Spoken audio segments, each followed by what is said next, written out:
بسم الله الرحمن الرحيم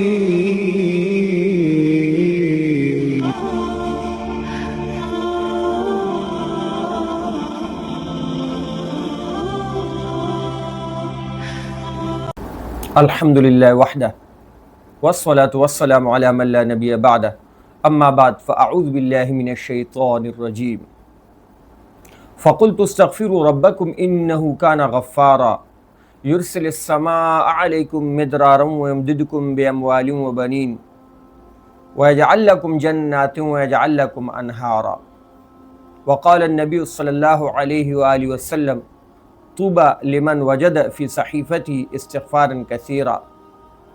محترم سامعین کرام، ہر لمحہ ہر گھڑی اللہ رب العزت کی نعمتیں انسان کی طرف متوجہ ہیں، انسان ان سے مستفید ہوتا ہے، اور انسان کی تخلیق کا مقصد وما خلقت الجن والانس الا لیعبدون، اللہ کی عبادت ہے، اللہ کی بندگی ہے۔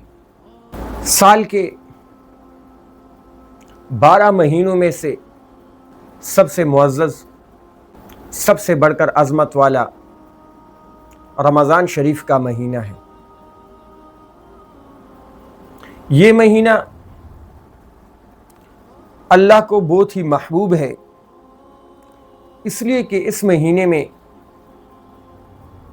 انسان اللہ کی صفات کو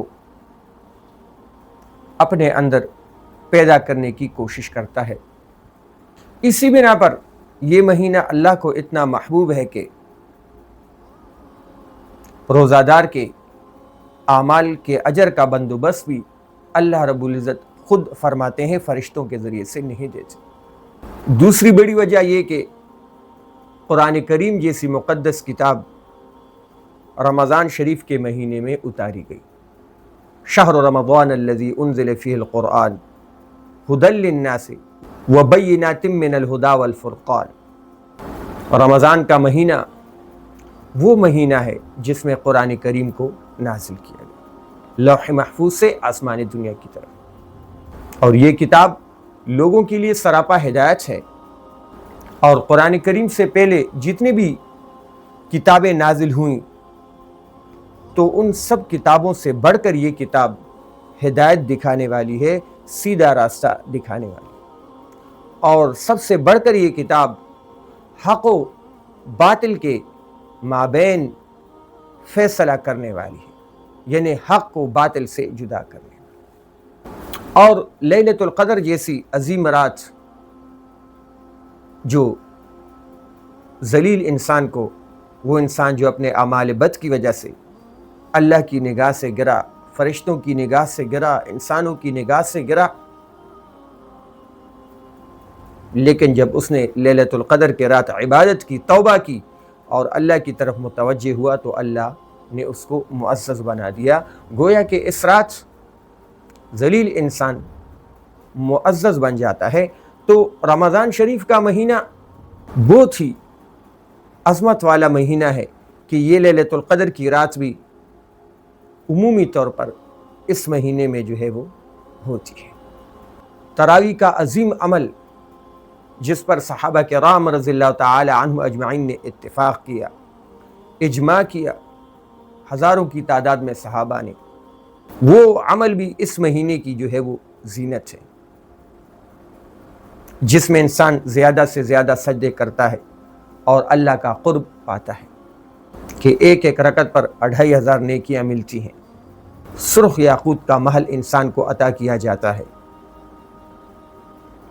جس میں سونے کے 60 کمرے ہوتے ہیں، ہر رکعت پر ایک ایسا درخت جس کے نیچے جنتی 500 سال تک چلے۔ غرض بہت ہی بڑی شان ہے رمضان شریف کے مہینے کی۔ فرماتے ہیں کہ اللہ کے عظیم ولی ابراہیم بن ادہم رحمہ اللہ رمضان شریف کے مہینے میں نہ دن کو سوتے تھے اور نہ رات کو سوتے تھے۔ امام ابو حنیفہ رحمہ اللہ رمضان شریف کے مہینے میں 61 مرتبہ قرآن کریم کا ختم کیا کرتے تھے۔ حضرت عمر فاروق رضی اللہ تعالی عنہ عشاء کی نماز پڑھ کر گھر تشریف لے جاتے اور صبح تک نماز میں مشغول رہتے۔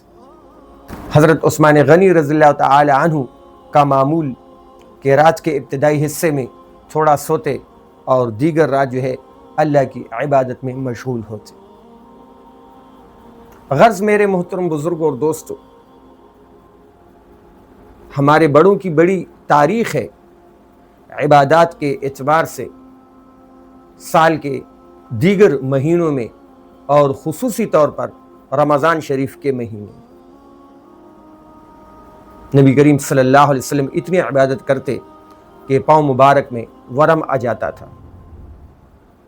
غرض یہ مہینہ بڑا ہی معزز مہینہ ہے، عظمت والا مہینہ ہے، اللہ کو محبوب مہینہ ہے، عبادات کا مہینہ ہے، اللہ کے صفات کو اپنے اندر پیدا کرنے کا مہینہ ہے۔ اور سال کے دیگر 11 مہینے اس رمضان شریف کے مہینے ہی سے بنتے ہیں۔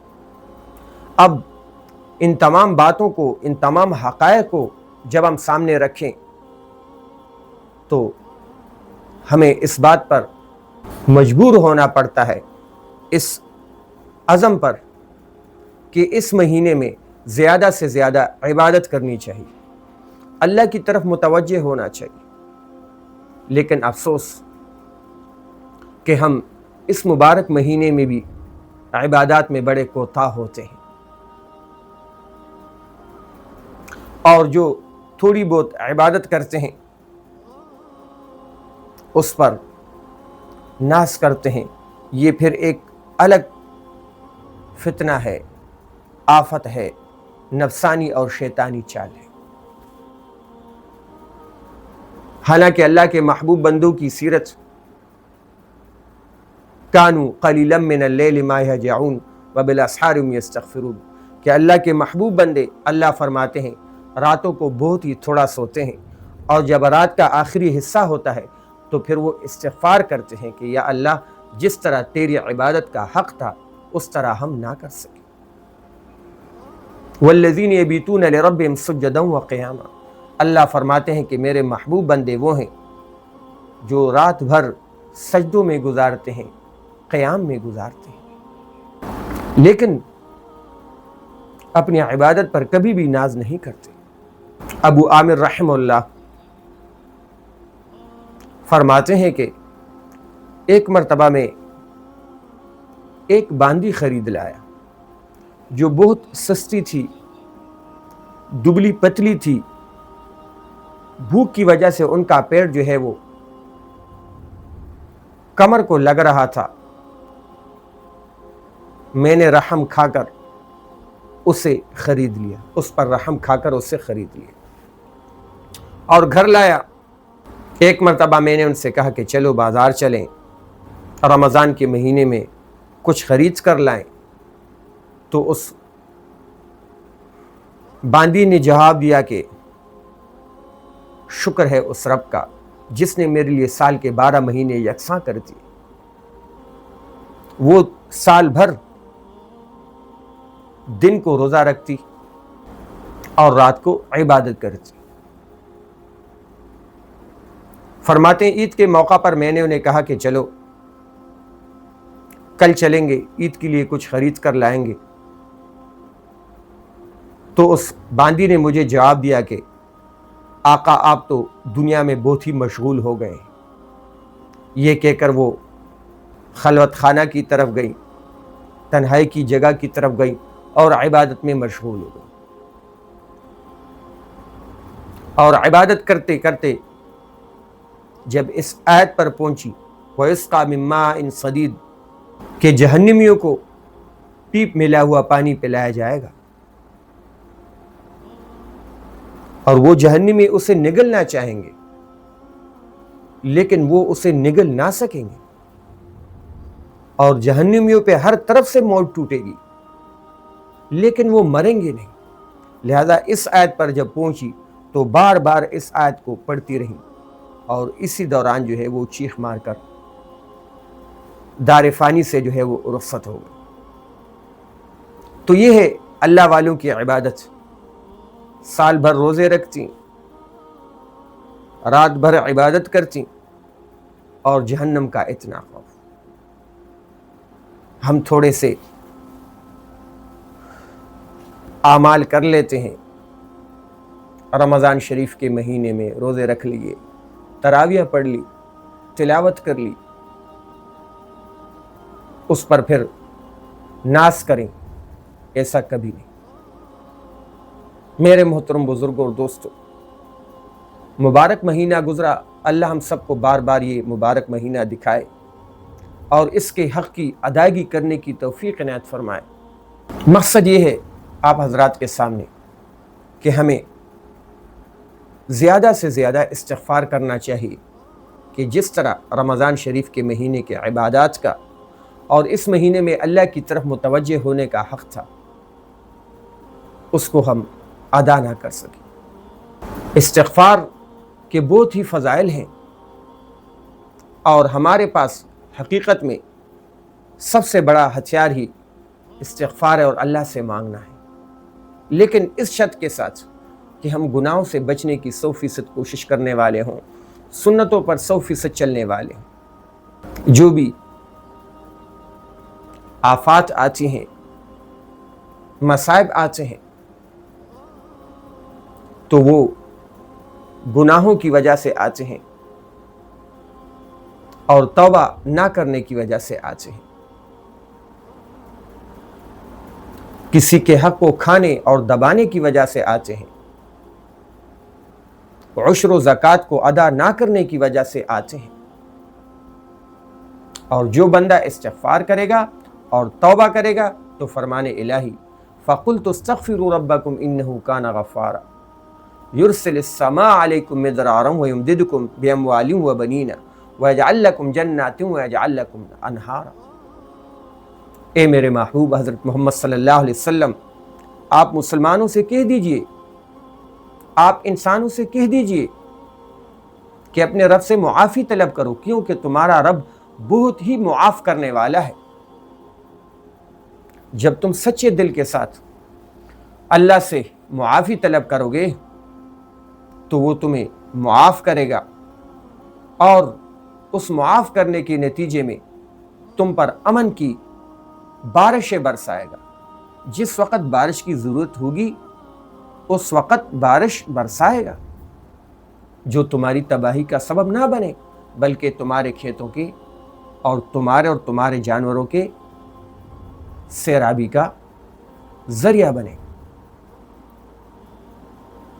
اور اس کے ساتھ ساتھ اللہ تمہارے اموال میں، تمہارے مالوں میں اضافہ فرمائیں گے، تمہاری اولاد میں اضافہ فرمائیں گے، اور تمہیں بڑے بڑے کھیت دیں گے، باغات دیں گے، جن کے بیچ میں جو ہے وہ نہریں چلتی ہوں گی۔ تو یہ ہے سچے دل سے اللہ سے معافی طلب کرنے کے برکات۔ نبی کریم صلی اللہ علیہ وسلم کا فرمان طوبیٰ لمن وجد فی صحیفتی استغفارا کثیرا، کہ بڑا ہی خوش نصیب ہے وہ شخص جو محشر کے دن اپنے اعمال نامہ میں زیادہ سے زیادہ استغفار کو پائے۔ نبی کریم صلی اللہ علیہ وسلم ایک ایک مجلس میں 70 مرتبہ 100 مرتبہ استغفار کیا کرتے تھے۔ جب ہی دنیا ان پر اثر انداز ہو جاتی، دنیا کے خیالات دنیا کی طرف متوجہ ہو جاتے، تو اس کدورت کو، اس میل کو صاف کرنے کے لیے نبی کریم صلی اللہ علیہ وسلم استغفار کی طرف متوجہ۔ دنیا کی طرف تو ہم ہر لمحہ گھڑی متوجہ ہیں، لیکن عبادات میں ہم کس قدر کوتاہ ہیں، اس مبارک مہینے میں ہم نے کس قدر کوتاہی کی، وہ ہم سے مخفی نہیں۔ لہذا استغفار کریں، اللہ سے معافی طلب کریں۔ واقعہ ہے کہ بنی اسرائیل میں قحط آیا، اور ایسا قحط آیا کہ وہ لوگ مردار اور بچوں کو کھانے لگے، پہاڑوں کی طرف نکلتے اور روتے۔ تو اس وقت کے نبی کو اللہ رب العزت نے وحی کی کہ ان سے کہہ دو اگر تم چل چل کے اپنے گھٹنے بھی گھس دو اور ہاتھ آسمانوں کے بادلوں تک اٹھا کر پہنچا دو اور دعائیں مانگ مانگ کر اپنی زبانوں کو تھکا دو، لیکن اس وقت تک بارش نہیں ہوگی جب تک تم حقدار کا حق اسے ادا نہ کرو گے، اس کے گھر تک نہ پہنچاؤ گے۔ جب وہ تمام اس بات پر متفق ہو گئے تو اللہ رب العزت نے برسات برسائی۔ لہٰذا ہم حقداروں کے حق کا 100% خیال کریں، عبادات کو اچھے طریقے سے ادا کرنے کی کوشش کریں، کیونکہ وہی عبادات جن کے اندر خشوع خضوع ہوا کرتا ہے ایسی عبادات ہیں جو دعا کی قبولیت کے لیے ایک سند رکھتی ہیں، ایک دلیل رکھتی ہیں۔ غافل دل سے اللہ کا کوئی سروکار نہیں۔ ہمارے عبادات کے اندر خشوع خضوع ہو، توجہ الی اللہ ہو۔ وَإِذَا قَامُوا إِلَى الصَّلَاةِ قَامُوا كُسَالَىٰ، عبادات میں سستی کرنا، عبادات کے آداب کو اچھے طریقے سے بجا نہ لانا، اس کو اللہ رب العزت نے منافقین کا عمل ٹھہرایا ہے۔ انسانوں کے علاوہ دیگر مخلوق پر بھی ہم رحم کریں، جانوروں کا خیال رکھیں، ان پر زیادہ بوجھ نہ لا دیں۔ نبی کریم صلی اللہ علیہ وسلم کا فرمان کہ ان بے زبان جانوروں کے بارے میں اللہ سے ڈرو، ان پر جبھی سواری کرو کہ جب یہ تازہ دم ہو، اور سواری کر کے انہیں تھکاؤ بھی مت، بہت زیادہ سواری بھی ان پر مت کرو، ان کے آرام کا خیال رکھو، ان کے چارے کا خیال رکھو۔ حضرت سلیمان علیہ السلام نکل پڑے تاکہ صلاۃ الاستسقاء پڑھے، اللہ سے دعا مانگے بارش کے واسطے۔ انہوں نے چلتے ہوئے دیکھا کہ ایک چیونٹی ہے جو زمین پر الٹی لیٹی ہوئی ہے اور اس کے پاؤں آسمان کی طرف ہے، اور وہ اللہ سے کہہ رہے کہ یا اللہ،